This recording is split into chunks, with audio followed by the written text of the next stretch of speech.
Hassan. Well, thank you, Mr. Chair, and I want to thank you and the ranking member for this very important hearing today.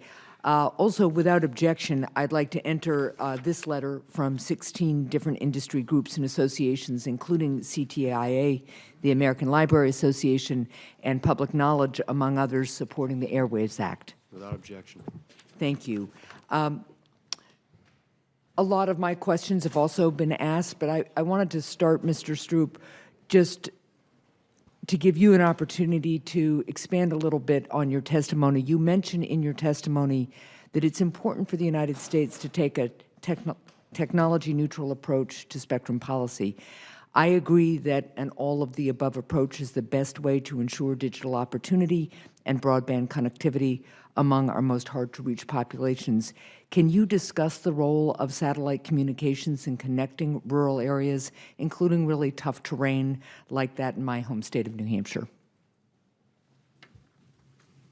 Certainly, because of the ubiquitous coverage capability of the industry and the increased capacity, the industry is taking on a greater role in providing those coverage to rural America.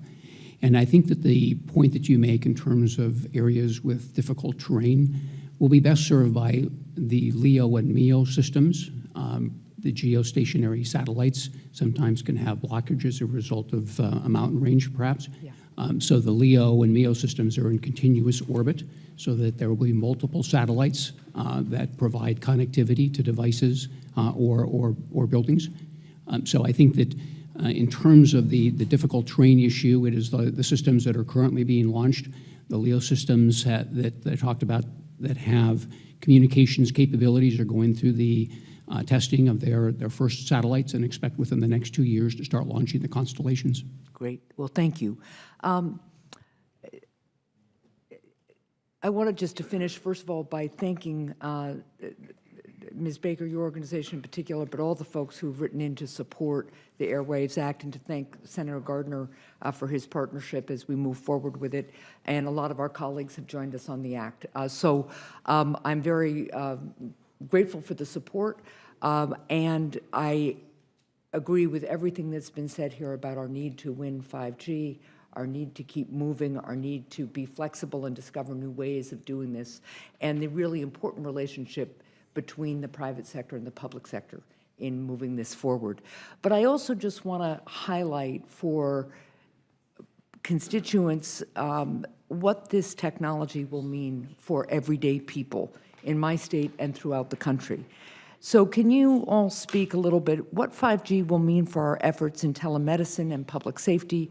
How will it work to improve the lives of people who experience disabilities? And maybe as you comment on that, how will the AIRWAVES Act help spur these benefits to consumers? So we'll start with you, Ms. Baker. Sure. Well, I just want to first thank you for your leadership and thank Chairman Thune again for holding this hearing to make sure that this is a national priority, because it should be, and it is, thanks to you. One of the reasons that your all-of-the-above approach in AIRWAVES is so good is because it does have high, medium, and low-band spectrum in there, in which is going to all be utilized for our 5G leadership. And I think one of the things that it does is lay the schedule and give deadlines, and I think that's very important, because I really do think what 5G is going to bring to us is going to change every one of our days, the way that we live, work, and play. Right. And I think pick a subject, whether it's health and it's the $305 billion in savings annually, it's not so much the money, it's what it means to my father to have the freedom to be able to check in at the doctor from his house or from his, car. I mean, right, and I think, and I'm going to quickly go down the line because my time's almost up, but I think one of the things I'd like you all to address is we talk about winning the race to 5G, and that's very important, but increasingly Americans are feeling like they're winners and they're losers. We want everybody to be a part of this win, right? And so this is really about how we partner together, you all doing what you do so well, and us all saying, so let's make sure every American gets this technology sooner rather than later. So, Mr. Brenner, I didn't mean to cut you off, Ms. Baker, but we'll just go down the line and have you all So comment. I totally agree with everything that you said, and you actually hit a few topics that are of passionate interest to me, tomorrow being the 28th anniversary of the Americans with Disabilities Act. So disability groups are very excited about the potential of 5G for people who are blind or have low vision.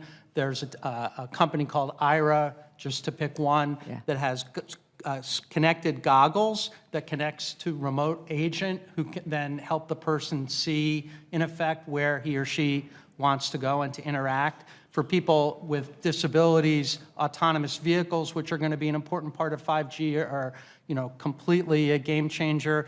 And then in terms of connected medicine, the ability for people to have their doctors remotely monitor their condition, to do screenings, to do all the things today that you either would have to be in person or in a place that has wired high-speed access. So it's very exciting for those verticals. Well, thank you, and I see that I'm over time, Mr. Chair, so perhaps the other two witnesses can submit an answer in writing. Thank you very much. Thank you, Senator Hassan. Senator